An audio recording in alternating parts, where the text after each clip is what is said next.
Aloha kako. Welcome to Hamauiloko Foundation and the Music Within.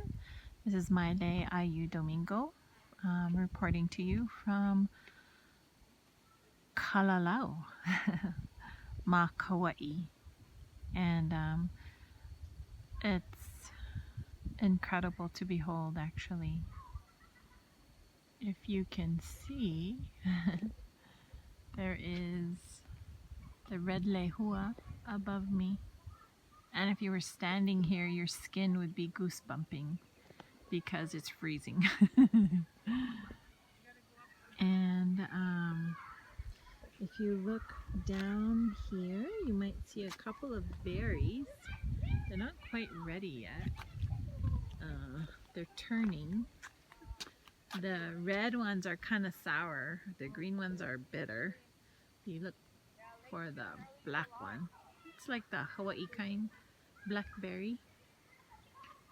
So I'd say 3, maybe 4 more weeks before they're ready to eat. And then there's the natural hydrangea, the bluish flowers kind of budding. But anyway, you can see down the trees through the Napali coast, and I'm gonna walk. But I just wanted to check in with you guys because on the road trip here,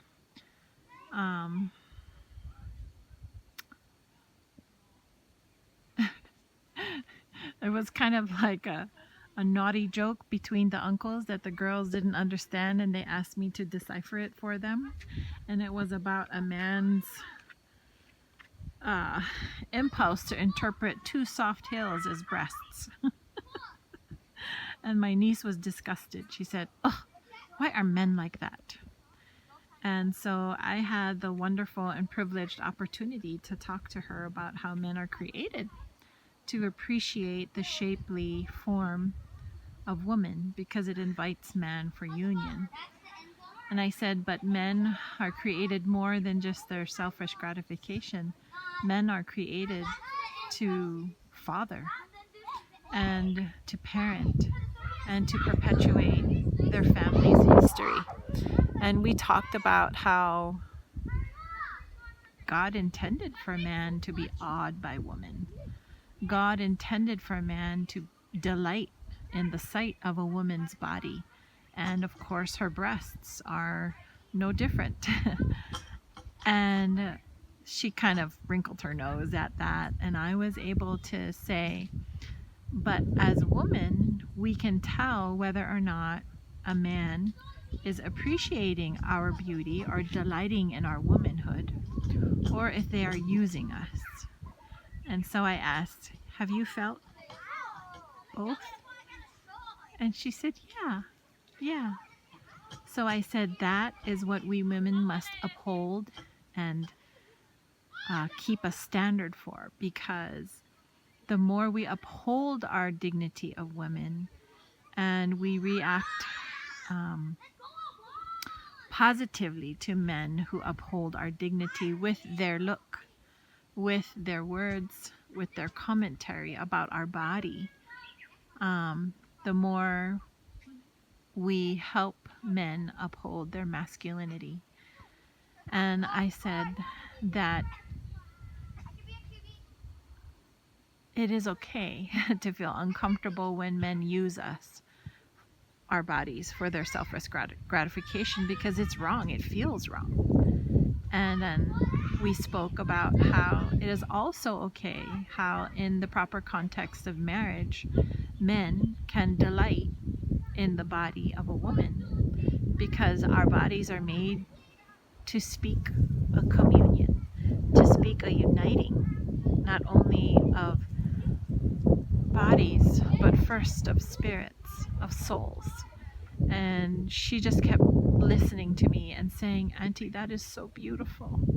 That is so beautiful," because each and every one of us, even if we're 18 years old, we know that we were created for majesty, for beauty, to be looked at with dignity, never to be used. And I told her about John Paul II's words, that we can tell because the opposite of love is not hate.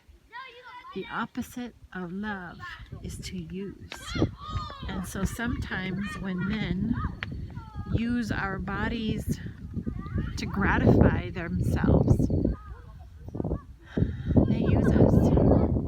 It emasculates them and devalues us. But just like our eyes can enjoy the beauty of this Kalalau Valley, so can men enjoy the beauty of our created bodies. And when they do that and honor the Creator, there is dignity. Ladies, I pray that you uphold your dignity. Smile at the beauty that you are, just like we smile at this beauty of Kalalau Valley. Let your eyes wander, for lalau means wander. You wander because the sea is far-reaching, the waves are breaking and rough, the mountain tips are sharp, the lehua trees and blossoms are inviting, the berries are tempting you to climb over this fence and go pick some. And your eyes travel all over. And in the olden days, there were iiwi flying and tossing themselves over this edge to honeysuckle every lehua blossom. Sadly, today there are no more iiwi bird. But there is beauty. And to the God who created it all, we give glory.